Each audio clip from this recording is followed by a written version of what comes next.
చిండుల్లా పాపం పేద మనిషికి మరి ఇది ఎటనో ఏవో నిద్ర పడుతుందో పడతలేదో ఇంకా ఈ కోయిలా కథ ఇట్లా ఉంది. ఇక ఈ కోయిలా ఏమనుకు వస్తుంది, సీఎంను గోకుడెందుకు తన్నించుకోవడం ఎందుకు, కేటీఆర్పై జగ్గారెడ్డి సంచలన కామెంట్స్.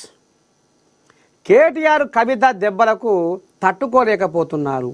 కేటీఆర్ కవిత దెబ్బలకు తట్టుకోలేకపోతున్నారు. నోరు తెరిస్తే అబద్ధాలు మాట్లాడుతున్నాడు. ఇక ఈ కోళ్ళగా ఇంకా అసలైన ముచ్చట కూడా చెప్పిందులో ఇక రాములు రాములు రాములు కేటీ రాములు,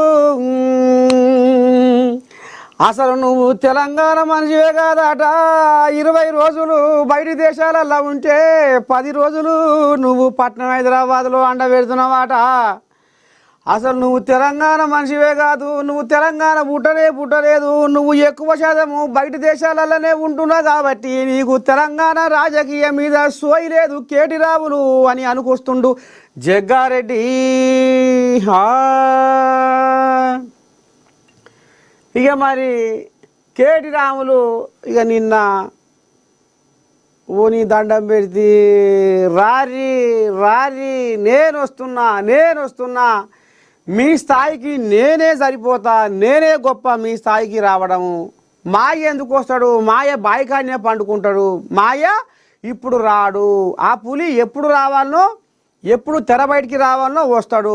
మీరు రమ్మనంగానే ఆ పెద్ద పులి ఉరికి రాదు. మాయ బాయికాన్నే పండుకుంటాడు. నేను వస్తున్నా అని గుమ్మాయ చక్కాయని గుంపు కట్టుకొని ఏడికి వచ్చిండు, సోమాజిగూడ ప్రెస్ క్లబ్కి వచ్చిండు. ఎందుకు ఏమిటికయ్యా అంటే రైతుల సంక్షేమం మీద చర్చ పెడదాము. అసలు రైతు రాజ్యం తెచ్చిన మొగోడు ఎవరయ్యా అంటే రేవంత్ రెడ్డి అనేది ఎల్బీ స్టేడియంలో ఆ కోళ్ళగా కూతలు కూసింది. ఇక దాన్ని ఇప్పుడు ఈయన కేటీ